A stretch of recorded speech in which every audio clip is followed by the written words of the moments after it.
Y bueno, antes de iniciar con el tema de hoy, quiero recordarle que tenemos servicio, ya se lo sabe usted, miércoles 7 de la tarde.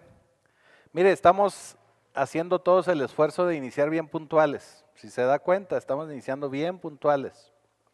Entonces también le quiero pedir a usted que acelere un poquito sus pasos y poder estar aquí todos reunidos para adorar y alabar al Señor. Entonces, miércoles 7 de la tarde.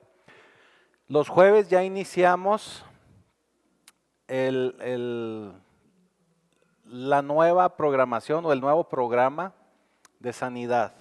Lo voy a decir así porque todavía no me aprendo el nombre nuevo. Ruta 832. Ok. Ruta 832 ya la iniciamos. Jueves 7:30, mañana 7:30. 7:30 y vamos a darle con todo. Créame que es un programa muy bueno. Este es ya cerca de la quinta edición, quinta vez que lo llevamos aquí en casa y cada vez se pone muy bueno. La semana pasada tuvimos un inicio, pero fue algo muy bonito porque la pastora estuvo por ahí pidiéndoles que hicieran unas cartas para sensibilizar un poquito y para que ustedes se vayan dando cuenta de todo lo que vamos a estar trabajando. Entonces no se lo pierda. Si el jueves pasado no pudo venir, no importa, véngase este jueves y mañana iniciamos 7:30. ¿Sí? De hecho, mañana iniciamos con los temas de enseñanza. Así que no se lo pierda, mañana 7:30.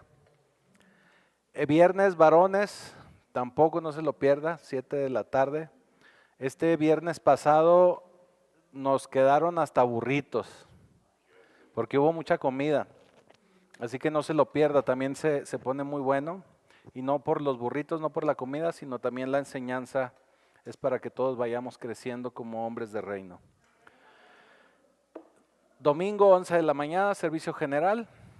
Y martes a las 6 de la tarde, mujeres. Ayer tuvieron una reunión muy bonita. Y cada vez se pone más padre, les ponen ahí dinámicas. Ayer comimos también burritos con las mujeres.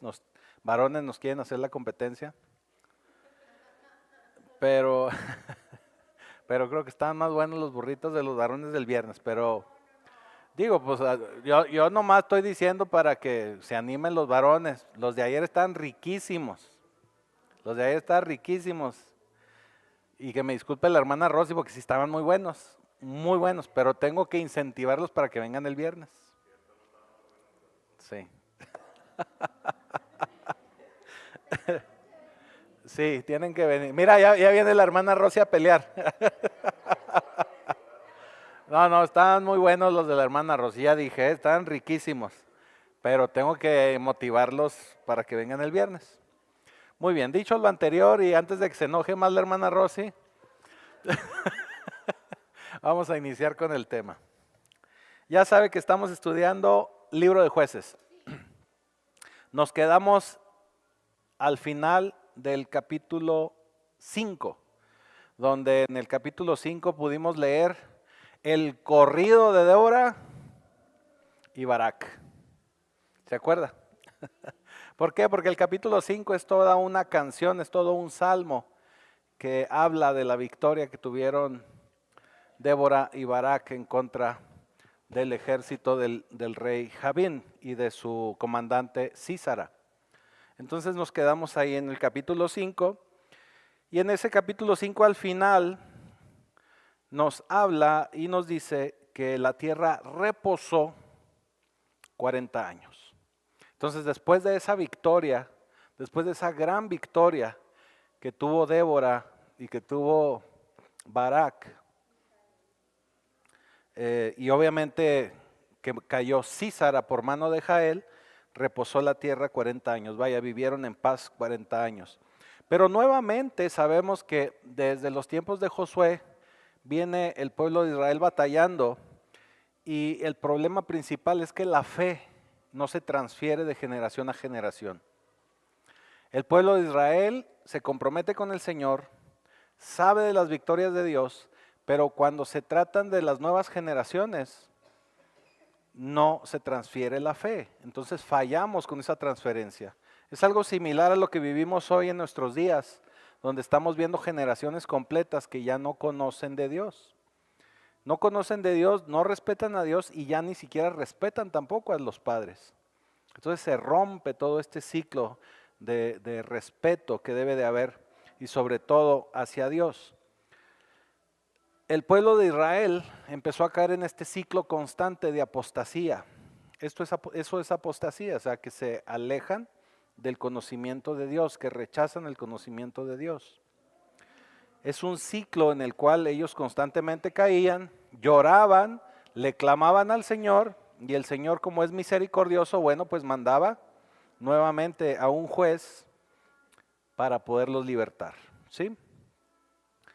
Sabemos que la situación que vivimos actualmente no es igual que en esta época de los jueces, pero tenemos que entender que el que nosotros estudiemos y leamos el Antiguo Testamento es para que nosotros podamos extraer de ahí ejemplo de vida, porque aunque no son las situaciones similares o iguales, tenemos que entender que el Antiguo Testamento también nos da guía y sobre todo nos da ejemplo de cosas y sobre todo espirituales que nosotros tenemos que estar viviendo. Vaya, diciéndolo de otra manera, principios espirituales que se vivieron en el Antiguo Testamento y que son aplicables hoy en día en el Nuevo Testamento. Es por eso que es necesario también estudiar el Antiguo Testamento. Y es por eso que estamos leyendo el libro de Jueces. Y bueno, dice el capítulo 6. Los hijos de Israel hicieron lo malo ante los ojos de Jehová. Volvemos a caer en el ciclo. Y Jehová los entregó en mano de Madián por 7 años. ¿Se da cuenta? Caen en rebeldía y el Señor mismo es quien los entrega. El Señor mismo es el que los manda a juicio, quien los envía para que el pueblo pueda entender que no hacemos nada y no somos nada alejados de Él, alejados de Dios. Esto empieza a suceder 40 años después de la paz que nos narra el capítulo 5. De nuevo se apartan del Señor y el Señor los entrega con los madianitas. Tenemos que entender que los madianitas, o debemos saber que los madianitas era un imperio maligno. O sea, eran muy malos. Malos, malotes. Más malos que los que agarraron ahora en Guadalajara hace unos días. Sí. De Malolandia, dice la pastora que son malos de Malolandia. Dice versículo 2, y la mano de Madián prevaleció contra Israel, y los hijos de Israel, por causa de los madianitas, se hicieron cuevas en los montes y cavernas y lugares fortificados. O sea, ciertamente les tenían miedo. O sea, tenían que esconderse de ellos, no los podían ver llegar porque sabían que algo malo iba a pasar. Entonces se escondían. Pues sucedía, dice el versículo 3, que cuando Israel había sembrado, subían los madianitas y amalecitas y los hijos del oriente contra ellos. Subían y los atacaban. Y acampando contra ellos destruían los frutos de la tierra hasta llegar a Gaza. Y no dejaban que comer en Israel, ni ovejas, ni bueyes, ni asnos. Vaya, no dejaban nada. Porque subían ellos y sus ganados y venían con sus tiendas en grande multitud como langostas. Ellos y sus camellos eran innumerables. Así venían a la tierra para devastarla. De este modo empobrecía a Israel en gran manera por causa de Madián. Y los hijos de Israel clamaron a Jehová. Ahí está nuevamente. Estaba sufriendo el pueblo de Israel y nuevamente clamando al Señor. Cuando los hijos de Israel clamaron a Jehová a causa de los madianitas, Jehová envió a los hijos de Israel un varón profeta. No nos dice quién es y no nos dice quién era, pero era un profeta del Señor. Y dice, el cual les dijo, así ha dicho Jehová, Dios de Israel, yo os hice salir de Egipto y os saqué de la casa de servidumbre. Os libré de mano de los egipcios y de mano de todos los que os afligieron, a los cuales eché de delante de vosotros y os di su tierra. Y os dije, yo soy Jehová vuestro Dios, no temáis a los dioses de los amorreos, en cuya tierra habitáis, pero no habéis obedecido a mi voz. Fíjese qué interesante, porque todo esto que el profeta va y le dice al pueblo, es todo el argumento que Dios quiere que el pueblo entienda. ¿Qué es en resumen lo que les está diciendo Dios? Yo hice esto, yo hice aquello, yo los saqué de esclavitud, yo los llevé para aquí, yo los llevé para allá, yo los libré de aquí, yo los libré de allá. ¿Se fija? O sea, en todo momento es el Señor diciéndole, todos esos dioses que ustedes ahorita veneran, ellos no lo hicieron y ellos no hicieron nada por ustedes. El que ha hecho todo por ustedes he sido yo, dice el Señor. Por eso el Señor es yo soy el que soy. De alguna manera les dice, ¿por qué andan con esos dioses? ¿Por qué andan con esa idolatría? Si eso no les ha dejado nada, si el que ha hecho todo por ustedes ha sido yo, ¿sí? He sido yo. Significa que yo soy su Dios, yo soy su líder. No tienen que andar buscando nada en otro lado. No tienen que andar buscando a nada y a nadie en otro lado. Versículo 11. Y vino el ángel de Jehová. ¿Quién es el ángel de Jehová? Jesucristo, es Jesús mismo. Cuando en el Antiguo Testamento leemos el ángel de Jehová, entendemos que es la segunda persona de la Trinidad, la cual toma forma de hombre y puede comunicarse con nosotros. Por eso entendemos que es Jesús, por eso Jesús es el verbo, es la palabra, ¿sí? Es la representación de Dios aquí en la tierra, ¿sí? Entonces dice, él vino, y vino el ángel de Jehová y se sentó debajo de la encina que está en Ofra, la cual era de Joás Abierserita. Y su hijo Gedeón estaba sacudiendo el trigo en el lagar para esconderlo de los madianitas. Digamos que estaba a escondidas limpiando el trigo, para que no lo fueran a ver, y para después esconder el trigo. Y el ángel de Jehová se le apareció y le dijo, Jehová está contigo, varón esforzado y valiente. Aquí el Señor estaba lanzándole una palabra profética, porque realmente el Gedeón no era muy valiente, por eso estaba escondido.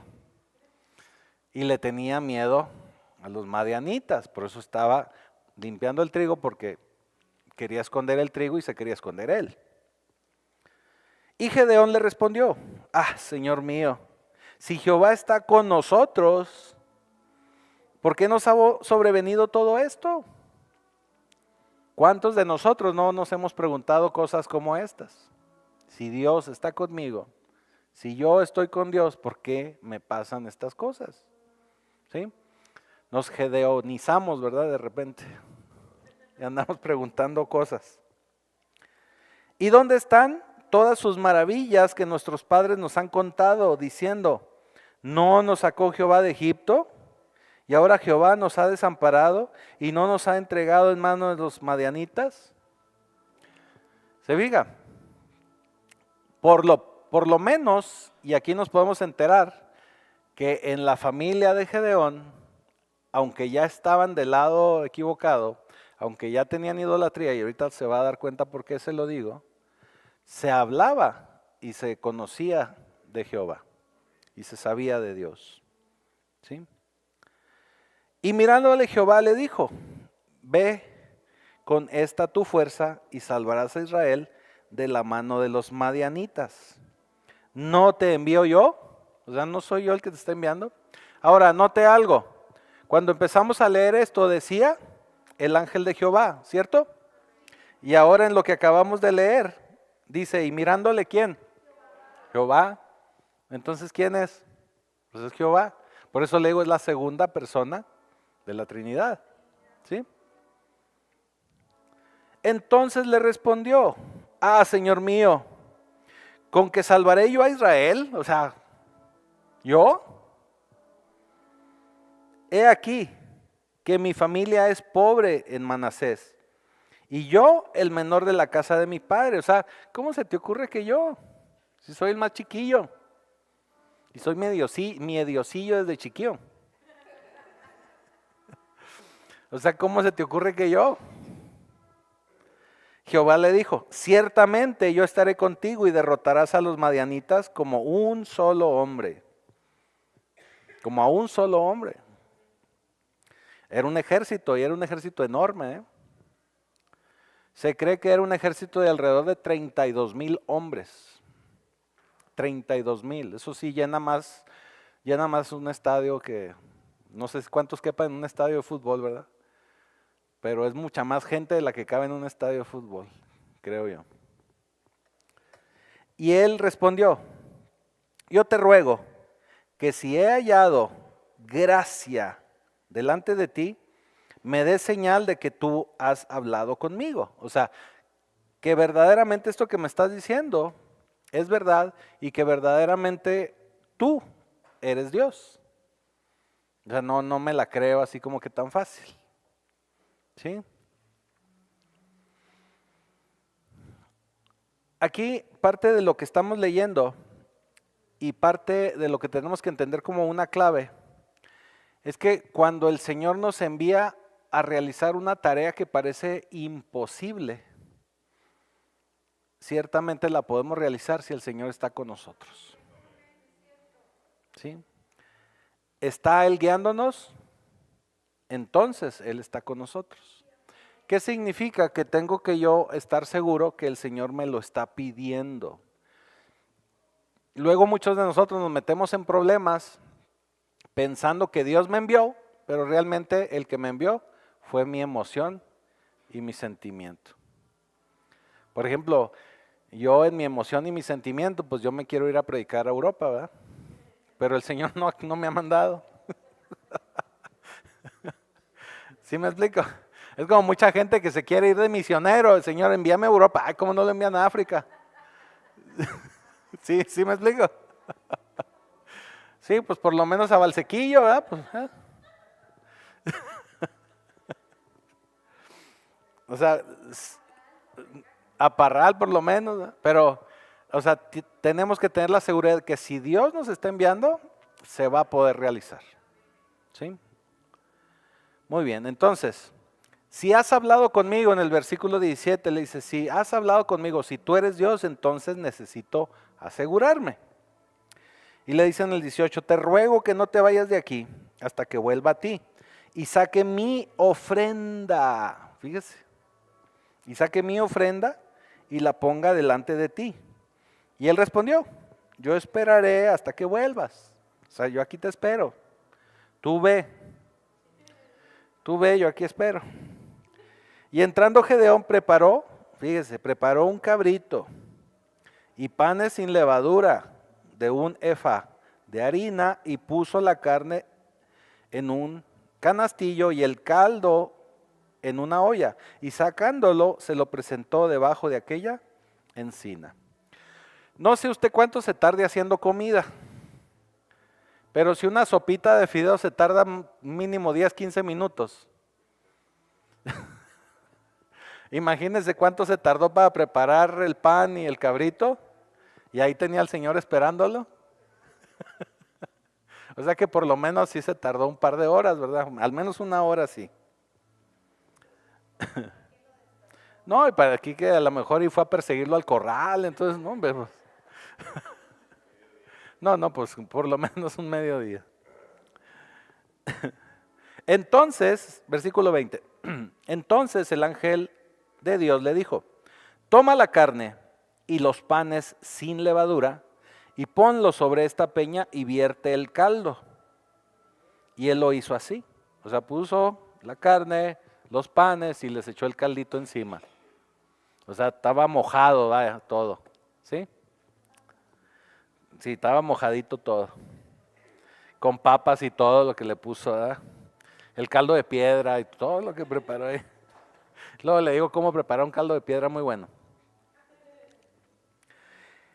Y extendiendo el ángel de Jehová el báculo que tenía en su mano, fíjese, tenía un báculo en la mano, qué interesante. Tocó con la punta, o sea, el báculo, ¿verdad? ¡Pum! La punta, la carne y los panes sin levadura, y subió fuego de la peña, el cual consumió la carne y los panes sin levadura, y el ángel de Jehová desapareció. Pues ya lo había tenido esperando ahí mediodía, ya quería irse, ¿verdad? Entonces, consumió la ofrenda y se fue el Señor. Pero note nuevamente lo que dice, de la peña sale el fuego, no descendió, sino de ahí sale el fuego, porque ahí tocó el Señor, sale el fuego y se consume, ¿sí? Vaya, todo esto que hizo Gedeón es mucho para un solo día. Cualquiera de nosotros hubiera terminado extasiado y agotado también físicamente de todo lo que hizo Gedeón en un solo día. Limpió el trigo, hizo comida y todavía platicó con el Señor. Tremendo. Así que después de todo esto, muy seguramente él ha de haber dicho, no, sí, ya creo que sí eres el Señor. ¿Verdad? Versículo 22, viendo entonces Gedeón que era el ángel de Jehová, o sea, ya se aseguró, dijo, Señor Jehová, que he visto el ángel de Jehová cara a cara. Esto es bien interesante porque él conocía un poco de la escritura y sabía que nadie que viera el rostro de Jehová podía quedar vivo. Sin embargo, él queda vivo y por eso es que él dice, vi el rostro de Dios cara a cara y quedé vivo. Ahora no era Dios Padre, como en el caso de Moisés, ¿recuerda? Que Dios Padre en el caso de Moisés, él lo esconde en una peña y no lo puede ver porque de haberlo visto hubiese caído muerto, sino simplemente vio la estela de la gloria de Dios, ¿sí? Pero bueno, aquí él dice de esa manera. Pero Jehová le dijo, paz a ti, no tengas temor, no morirás. O sea, le aseguró que no iba a pasar nada con él. Versículo 24, y edificó ahí Gedeón altar a Jehová y lo llamó Jehová Salom, que es uno de los nombres de Dios y significa Jehová de paz o Jehová paz. ¿Sí? Porque Dios le dio confirmación de su llamado, ahí le confirmó el llamado. Y ese altar, dice el verso 24, permanece hasta hoy en Ofra de los abiezeritas.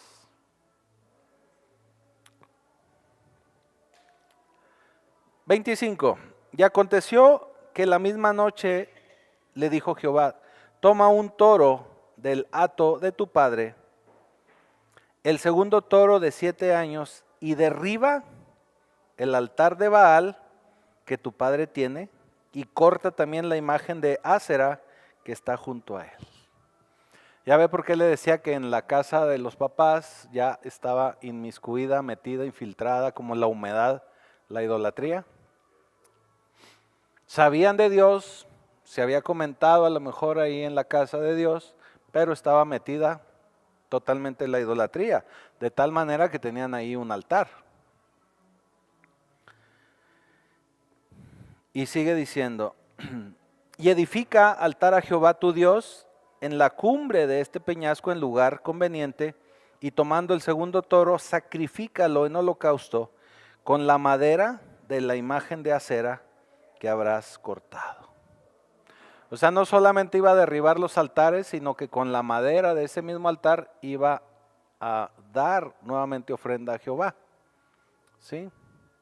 Esa era una gran tarea que le estaba encomendando. Ahora, algo que tenemos que notar aquí es que ya le había avisado al Señor que él iba a ir en contra de los madianitas. No se lo dijo tal cual, pero lo dijo, tú vas a liberar al pueblo. Ahora, como lo vio un poquito como que desconfiado y un poquito, vamos a decir, con miedo, entonces dijo, mejor me voy a asegurar que verdaderamente me va a obedecer. Eso pensó el Señor. O vaya, muy probablemente eso pensó, eso es lo que nos hace creer de acuerdo a estos versículos. Significa que le estaba encomendando una tarea que tenía que hacer ahí en la casa antes de enviarlo fuera de su casa para ver si lo iba a seguir obedeciendo. ¿Sí me explico? O sea, primero termina con la idolatría que hay ahí en tu casa y luego después vas y tumbas y haces todo lo necesario por acabar con la idolatría de allá afuera. Luego nosotros como pueblo de Cristo queremos hacerlo al revés. Queremos andar echándole de bibliazos a todo mundo allá afuera y no acabamos con la idolatría que hay dentro de nuestra casa. Entonces el Señor le dice, muéstrame que me seguirás aquí primeramente y posteriormente lo vas a hacer allá afuera. Así que, dice en el 27, así es, gracias. Entonces Gedeón tomó 10,000 hombres de sus siervos e hizo como Jehová le dijo. Mas temiendo hacerlo de día por la familia de su padre y por los hombres de la ciudad, lo hizo de noche. Pues ya es que ya sabía que se iban a poner bravos. Decís, no hombre, si voy y les tumbo el altar, y vaya usted e intente tumbar un altar de esos de la Santa Muerte ahí del Pasito.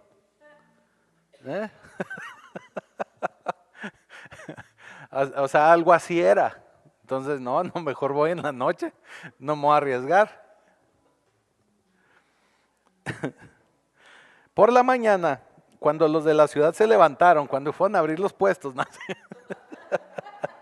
Cuando fueron a poner ahí el tianguis, que se levantaron, he aquí el altar de Baal estaba derribado, cortada la imagen de acera que estaba junto a él, y el segundo toro había sido ofrecido en holocausto sobre el altar edificado. O sea, ya se encontraron ahí toda la escena de sus dioses destruidos y el sacrificio que le ofrecieron a Jehová.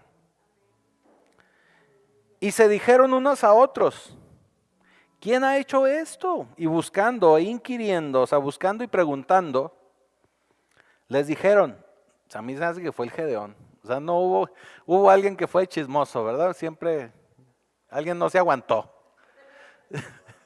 De esos que dicen sí, que nunca falta, siempre hay alguien así. Gedeón, hijo de Joás, lo ha hecho. Entonces los hombres de la ciudad dijeron a Joás, a ver, sácame a tu hijo, saca a tu hijo para que muera, porque ha derribado el altar de Baal y ha cortado la imagen de acera que estaba junto a él. Y Joás respondió a todos los que estaban junto a él, ¿contenderéis vosotros por Baal? O sea, ¿ustedes son capaces de pelear por el Baal? O sea, ¿van a andar defendiendo ese altar? ¿Defenderéis su causa? Cualquiera que contienda por él, que muera esta mañana entonces. Si es un Dios, o sea, ahí se las puso difícil. Si verdaderamente Baal es un Dios, que contienda por sí mismo con el que derribó su altar. O sea, si es un Dios vivo, si es un Dios verdadero, que él pelee contra el que derribó su altar. A ver si es verdad. Así que aquel día Gedeón fue llamado Jerobaal. Le pusieron sobrenombre. Jerobaal significaba el que pelea con Baal. O sea, ya desde ahí ya le pusieron un sobrenombre. El que pelea con Baal. Así que, Jerobaal. Contienda Baal contra él. Dice, contienda Baal contra él por cuanto derribó su altar. Pero todos los madianitas y amalecitas y los de oriente se juntaron a una y pasando acamparon en el valle de Jezreel. Entonces el espíritu de Jehová vino sobre Gedeón, y cuando éste tocó el cuerno, los abiezeritas se reunieron con él. Y envió mensajeros por todo Manasés, y ellos también se juntaron con él.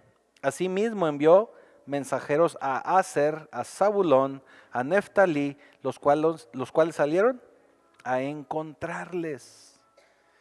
Fíjese qué interesante, porque como ya le habían puesto apodo, ya le habían puesto el que pelea con Baal, dijeron, no hombre, pues si este se le pone a las patadas a Baal, pues quiere decir que sí podemos hacerlo entre todos. El escenario se estaba poniendo listo, ¿verdad? Se estaba poniendo todo ya preparado para lo que vendría después. Se estaba corriendo la voz que el que pelea con Baal, que era Gedeón, estaba volviéndose famoso y estaba la gente apoyándolo para lo que necesitaban. Recuerde que ya el pueblo había clamado a Jehová, por eso Jehová estaba levantando a un juez para que los liberara. Entonces el pueblo, en cuanto escucharon que era un caudillo que le estaban poniendo el que pelea con Baal, dijeron, no, pues este es el que está levantando el Señor y nos va a libertar. ¿Sí? Es por eso que empezó a convertirse en alguien famoso. Entonces un joven, fíjese, un joven de una casa que primero dijo que era el más pequeño de los tres, un cochinito lindo y cortés. Pues así dijo, no, soy el más pequeño y el más insignificante.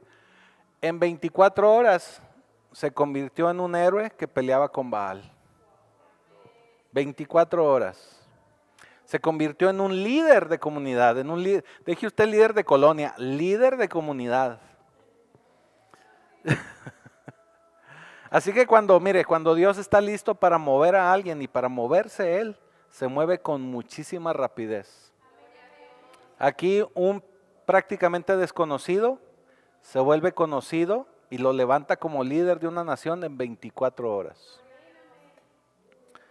Por eso es muy importante que recordemos que cada que usted lee en la Biblia y que dice de pronto, es porque Dios así lo movió, con rapidez. Lo hizo de pronto. Una enseñanza que tenemos que aprender aquí es que en ocasiones, aunque nosotros pensemos que Dios no se está moviendo, créame que Dios sí se mueve.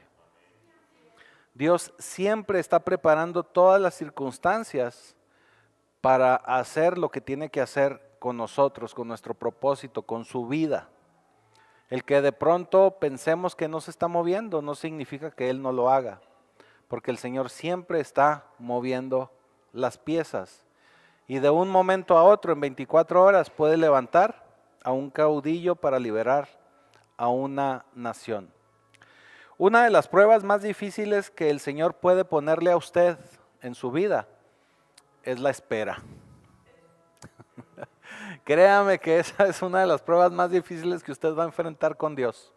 El tener que esperar. Y el tener que esperar y que el Señor actúa en el último momento. Siempre el Señor lo hace de esa forma. Ahorita vamos a ver el ejemplo preciso de por qué lo hace así. Entonces, sigue diciendo, prácticamente aquí cierra, es prácticamente parte de lo mismo. Dice, y Gedeón dijo a Dios, si has de salvar a Israel por mi mano, como has dicho, he aquí que yo pondré un vellón de lana en la era, y si el rocío estuviere en el vellón solamente, quedando seca toda la otra tierra, entonces entenderé que salvarás a Israel por mi mano, como lo has dicho. ¿Qué estaba haciendo aquí Gedeón? Nuevamente estaba preguntándole a Dios, oye, sí lo vas a hacer y sí voy a hacer yo. O sea, ya él estaba seguro, ya el Señor se lo había mostrado, ya desde que le llevó el holocausto, la primera ofrenda, él ya estaba seguro. Aquí lo que nos está mostrando esta porción de la palabra es que Gedeón seguía teniendo miedo. Entonces estaba como el Chapulín Colorado, o sea, de, sí voy. Es que Chapulín, es que sí voy, pero no se mueve, ¿verdad? No se movía. O sea, estaba esperando una confirmación más, ¿verdad? Y aconteció así, dice en el 38. Pues cuando se levantó de mañana, exprimió el vellón y sacó de él rocío, un tazón lleno de agua. Y luego otra vez, sí voy, Mas Gedeón dijo a Dios, no se encienda tu ira contra mí, o sea, no te enojes, o sea, espérate, no te vas a enojar. Si aún hablar esta vez, solamente probaré ahora otra vez con el vellón. Te ruego que solamente el vellón quede seco y el rocío sobre la tierra. O sea, sí voy. O sea, estaba más que confirmado, pero seguía teniendo miedo. Así que dice, y aquella noche lo hizo Dios así. Solo el vellón quedó seco y toda la tierra hubo rocío. O sea, el Señor estaba convencidísimo. O sea, de esas que el Señor dice, pues sígueme pidiendo cosas, pues si eres tú. O sea, fácil. Todo esto que le pedía para el Señor era fácil. Porque ya el Señor había confirmado que Gedeón era quien lo habría de hacer. ¿Sí? Era un enviado, exactamente. Y llegamos al capítulo 7.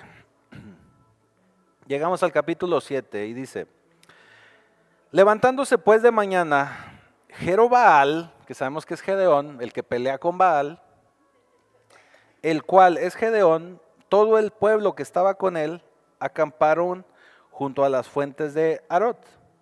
Y tenía el campamento de los madianitas al norte, o sea, más arribita, más allá del collado de Moré en el valle. Y Jehová dijo a Gedeón, el pueblo que está contigo son muchos, o sea, son muchos, para que yo entregue a los madianitas en su mano. No sea que se alabe Israel contra mí diciendo, mi mano me ha salvado. O sea, que se adornaran los de Israel y es que nosotros fuimos los que acabamos con ellos. Sí, la vanagloria de los hombres, exactamente. Ahora pues, haz pregonar en oídos del pueblo diciendo, fíjese lo que les mandó decir, quien tema y se estremezca, madrugue y devuélvase desde el monte de Galad. Y se devolvieron de los del pueblo 22,000. O sea, 2/3 partes dijeron, ¿saben qué? Sí tengo miedo, mejor ahí los vidrios. Ahí se le echan, O sea, yo estoy bien así. Patitas, ¿para qué las quiero, verdad? Se fueron 22,000 y quedaron 10,000, vaya, 1/3 parte. Todavía, Jehová le dijo a Gedeón, todavía son muchos, aún es mucho el pueblo. Les dice, llévalos a las aguas y ahí te los probaré. Fíjese, ¿quién los va a probar? Dios. Y del que yo te diga, vaya este contigo, irá contigo, mas de cualquiera que yo te diga, ese no va contigo, el tal no irá. Ese tal por cual no va a ir. Entonces, llevó el pueblo a las aguas y Jehová dijo a Gedeón, cualquiera que lamiere las aguas con su lengua como lame el perro, de aquel pondrás aparte. Asimismo, a cualquiera que se doblare sobre sus rodillas para beber, y fue el número de los que lamieron llevando el agua con la mano a su boca, 300 hombres. Y todo el resto del pueblo se dobló sobre sus rodillas para beber las aguas. ¿Cómo es esto? Porque esto a veces genera confusión. Los que lamieron el agua, a lo que se refiere el Señor que lamieron el agua como perros, es que con una mano levantaron el agua y de aquí la tomaron, de aquí la lamieron. Pero hubo otros tantos, otros muchos, que se hincaron para tomar el agua directamente. ¿Como quién? Bueno, algo así. No, más bien como ¿cuáles son los que sorben? Los caballos, ¿verdad? Sorben el agua cuando toman agua. Entonces, 300 hombres lamieron como perro las aguas. ¿Qué significaba? Que ellos estaban alertas. Cuando ellos levantan el agua para tomarla, estaban alertas, estaban de pie. Entonces llevaron, en lugar de ellos acercarse al agua o de llegar ellos al agua, el agua la jalaron hacia ellos, porque estaban alertas. Le hago así como si trajera un arma, no sé si... Pero a lo mejor era la espada acá, ¿verdad? No sé. Mientras que los demás se hincaron y así como que se despreocuparon y dijeron, no hombre, pues aquí, ¿verdad? Era la confianza. Y tomaron agua, inclinándose, sorbiendo, vaya usted a saber cómo, pero se hincaron, vaya, para llegar al agua. Eso fue lo que hicieron. Entonces, si levantan el agua para beber, eso significaba que estaban alertas, que eran vigilantes. Y estos permanecían de pie sabiendo todo lo que estaba pasando. Ese era el tipo de soldado que necesitaba Gedeón. Los que no estaban alertas no iban a poder ir a esa guerra. Esto, si lo traducimos a una guerra espiritual actual, es el equivalente a la gente que está orando y estamos apercibidos o están alertas de todo lo que está pasando, Y están orando por aquí, pero están orando por allá y están acá y están a ver qué más dice el Señor y están en la palabra y están alertas. Pero hay gente que ora un ratito y ya, ¿verdad? Se tira en la hamaca y quién sabe que pues ahí a ver si pasa o no pasa. No es el tipo de guerreros que necesita el Señor. Porque todos corren peligro. Si lo vemos desde una perspectiva del ejército, por ejemplo, el ejército romano tiene y tenía la fama de ser uno de esos primeros ejércitos profesionales que hubo en el mundo.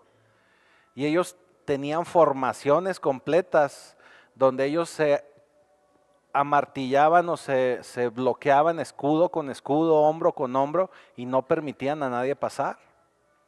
No sé si usted llegó a ver o le tocó ver una película que se llama Gladiador. Cuando llega, hay una escena donde llegan a rodear al gladiador porque baja el César, ¿verdad? Y los soldados inmediatamente lo rodean y rodean al César y rodean al gladiador y para que no penetre nada. Esos eran soldados profesionales. Cuando usted está en oración, en guerra espiritual, usted tiene que estar así, cuidando y blindando. Porque si usted se duerme en sus laureles, si usted ese día le dio flojera, si usted ese día no quiso, si usted ese día como que se puso rebelde y, ay no, hoy no, haga de cuenta que ya dejó un hueco. O sea, si son 10 los que están ahí guerreando y son 10 escudos y uno de los de en medio no se presentó ese día, pues ya dejó ahí un hueco. Y a lo mejor sí se puede volver a tapar, pero pues necesitan estar apercibidos los demás, ¿verdad? Porque todos, el éxito de un ejército de esa manera es que yo puedo confiar en mi compañero. Que si yo estoy firme, también mi compañero estoy firme. Y si no entra nadie por aquí, pues tampoco va a entrar por acá porque me está cubriendo el compañero. No sé si me estoy explicando. Ese es el éxito del ejército. Por eso para el Señor, los soldados que iba a escoger Gedeón tenían que ser soldados que estuviesen alertas en todo momento. ¿Sí? Que estén comprometidos. Porque aún y que somos seres humanos y los soldados iban a necesitar comer y beber agua, aún bebiendo, aún comiendo tenían que estar alertas. Porque no sabían en qué momento podían correr peligro. Continuamos, versículo 8. 7, perdón. Entonces Jehová dijo a Gedeón, con estos 300 hombres que lamieron el agua, os salvaré y entregaré a los madianitas en tus manos. Váyase toda la demás gente, cada uno a su lugar. O sea, gracias por participar, más suerte la próxima vez. ¿Eh? Siga participando, ¿eh? Como dicen las papitas. Y habiendo tomado provisiones, fíjese, para el pueblo y sus trompetas, envió a todos los israelitas cada uno a su tienda y retuvo a aquellos 300 hombres y tenía el campamento de Madián abajo en el valle. Aconteció que aquella noche Jehová le dijo, levántate y desciende al campamento, porque yo lo he entregado en tus manos. Híjole. Y si tienes temor de descender, o sea, claro que tenía miedo, por eso el Señor le estaba diciendo, y si tienes miedo, si tienes temor de ir, baja tú con fura, tu criado al campamento. O sea, nomás necesitaba alguien a quien agarrarle la mano, yo creo, porque pues ser el criado, ¿verdad? O sea, si te da miedo ir, pues por lo menos llévate al criado ahí para que le agarres la mano.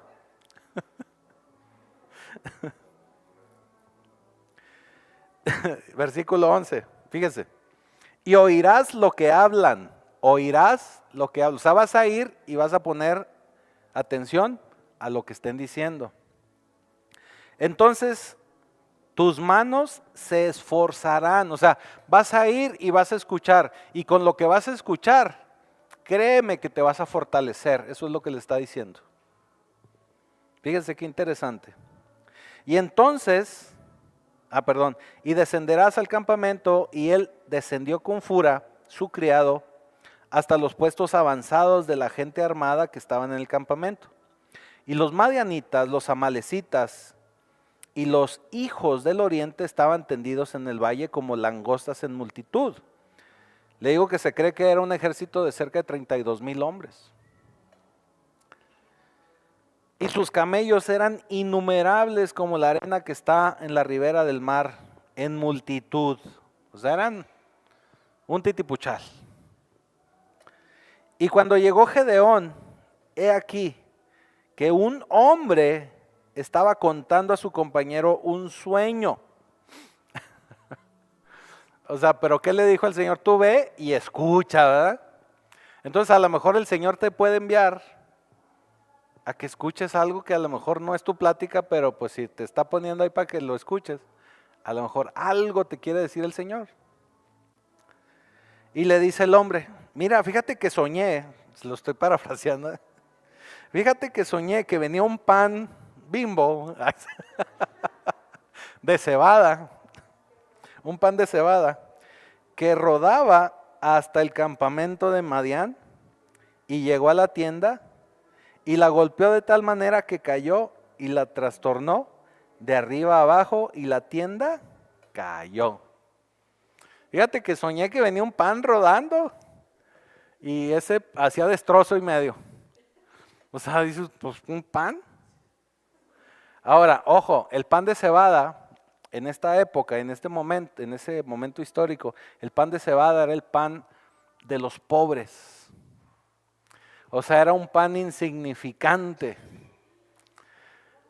Eso significaba que un ejército insignificante iba a llegar y destruir el ejército madianita. Entonces, él lo entiende de esa manera. Lo está escuchando. Dice, hay un pan, o sea, yo soy como un pan de Dios y voy a llegar y los voy a destruir. Y su compañero respondió, esto no es otra cosa sino la espada de Gedeón, fíjese. O sea, eso que soñaste, ese pan, pues yo creo ha de ser la espada de Gedeón, hijo de Joás, varón de Israel, porque Dios ha entregado en sus manos a los madianitas con todo el campamento. Y con el que estaba platicando, ¿cómo supo? Ya ve que nunca faltan los chismosos. Pues era de los enemigos y ya se sabían todo el rollo. Nunca falta quien platique. Sí, no, pues hablado, ya Carlin habló dormido, ¿verdad? Pero llega entonces y escucha esa conversación que le estaba contando el sueño a un compañero. Y así casualmente escuchando el sueño, ¿verdad? Entonces el Señor utiliza una conversación sobre un sueño para darle a él la fortaleza necesaria y la confianza necesaria para atacar. ¿Sí? Versículo 15 dice, cuando Gedeón oyó el relato del sueño y su interpretación, y la interpretación la dio el otro hombre, el otro de la plática, adoró y vuelto al campamento de Israel, dijo, levantaos porque Jehová ha entregado el campamento de Madián en vuestras manos. Pues ya llegó bien empoderado el cuate, ¿verdad? No, hombre, ya llegó, pero como que le dieron cuerda y todo. Ahora sí llegó gritando y levantándolos a todos, ¿verdad? En otras palabras, se empoderó de tal manera, escuchando una conversación simple de alguien más, porque el Señor lo estaba fortaleciendo. ¿Y por qué lo estaba fortaleciendo todavía más el Señor con algo extra? Porque acuérdese que primero le consumió el cabrito con su caldo y sus panes. Y luego otra vez le volvió a preguntar que si él era. Y luego le pidió lo de los toros y que destruyera los altares. Y luego le dijo lo del vellón y luego segunda vez lo del vellón. Entonces dijo, este cuate es bien inseguro, súper inseguro, necesito fortalecerlo todavía más. ¿Y cómo lo voy a fortalecer? Pues para que vea que ya su fama ha trascendido y que verdaderamente yo estoy con él. Lo manda a que escuche algo más, que es una plática casual de un sueño, donde él se da cuenta que verdaderamente él tiene al Señor de su lado. ¿Sí? Así que, si estás esperando confirmación, a lo mejor si escuchas por ahí a alguien platicando un sueño, el Señor te puede decir algo. Pon atención a cualquier cosa porque uno nunca sabe de qué manera nos va a hablar el Señor. Versículo 16 dice, y repartiendo los 300 hombres en 3 escuadrones, eso significaba que hizo escuadrones de 100. Dio a todos ellos trompetas en sus manos y cántaros vacíos con teas ardiendo dentro de los cántaros. Y les dijo, miradme a mí y haced como hago yo. He aquí que cuando yo llegue al extremo del campamento haréis vosotros como hago yo. Eso significa que ya para el versículo 17 el Señor ya le había dado la estrategia. Él ya sabía lo que iba a hacer y cómo lo iba a hacer. Por eso le estaba diciendo a los demás, ustedes pónganse truchas, ojo con lo que yo voy a hacer y lo que yo les diga y lo que yo haga, eso van a hacer ustedes. El Señor ya le había dado la estrategia. Ya no nos lo detalla aquí el libro de Jueces, pero seguramente el Señor ya había nuevamente hablado con él. Si ya se le había aparecido 2 veces, pues una tercera vez y le dio la estrategia. Versículo 18 dice, yo tocaré la trompeta y todos los que estarán conmigo y vosotros tocaréis entonces las trompetas alrededor de todo el campamento. Y diréis, por Jehová y por Gedeón. Ahora usted dirá, ¿por qué se incluyó ahí en por Jehová y por Gedeón? Porque mucha gente que lo empezó a seguir, porque acuérdense que Gedeón ya tenía un nickname, un apodo, que era el que pelea con Baal. Es que sí nos ven en Oregon, saludos por allá en Oregon, es un nickname, ajá. Es Jerubbaal, entonces es el que pelea con Baal, ¿sí?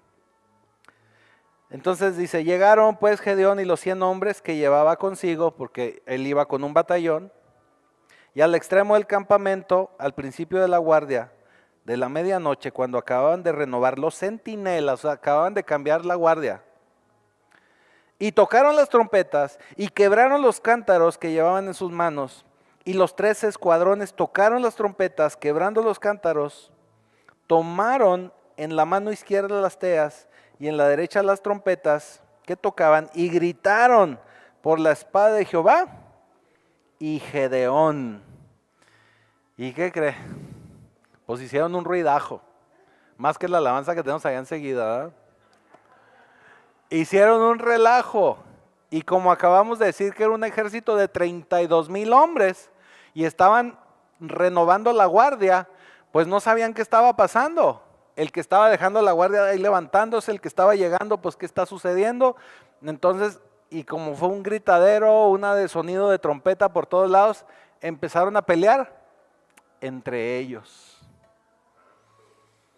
O sea, eso se convirtió en un escándalo, en un caos, y empezaron a pelear entre ellos. O sea, Dios creó una confusión tal, y sobre todo en la oscuridad, que terminaron los madianitas luchando unos contra otros.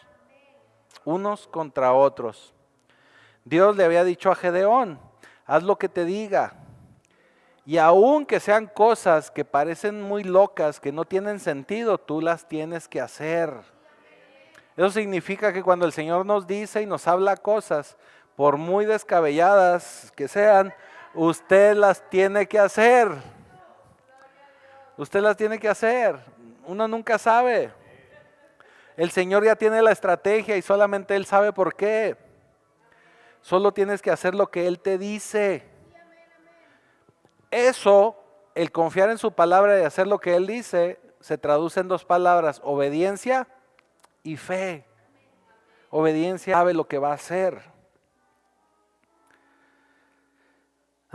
¿Cuál me quedé? 22. Vamos a llegar nada más hasta el 23 el día de hoy. Y dice, me quedé en el 21. Y se estuvieron firmes cada uno en su puesto desde alrededor del campamento. Entonces todo el ejército echó a correr dando gritos y huyendo. Y los 300 tocaban las trompetas, y Jehová puso la espada de cada uno contra su compañero en todo el campamento. Y el ejército huyó hasta Bet-Sitá, en dirección de Sereberá, hasta la frontera de Abel Meola, en Tabá. O sea, es ahí cerquita de Valsequillo. Y juntándose los de Israel, de Neftalí, de Aser y de todo Manasés, siguieron a los madianitas. O sea, ya los habían hecho correr, pelearon entre ellos, y los poquitos que intentaron huir, bueno, pues se fueron tras ellos y acabaron con todo el ejército. Así que cuando Dios esté listo para moverse, cuando Dios está listo para hacer algo a tu favor, lo único que necesitamos es obediencia y fe. Confiar en el Señor, y el Señor lo va a hacer. Él ya tiene la estrategia, Él ya tiene todo listo para moverse. No importa qué tan grande sea tu enemigo o tu oposición o tu problema, tu montaña, el Señor ya sabe la estrategia y Él lo va a hacer por ti. Solo tenemos que hacer lo que Él nos indica. Por eso la obediencia es tan importante. Y todo lo demás, lo único que vamos a tener que hacer va a ser observar lo que Dios ya está haciendo a nuestro favor. Así es. Amén. Póngase de pie. Esta es una de esas grandes batallas que el Señor le regala a su pueblo, y que a nosotros nos dice, lo único que necesitas es ser obediente y seguir creyendo en mí.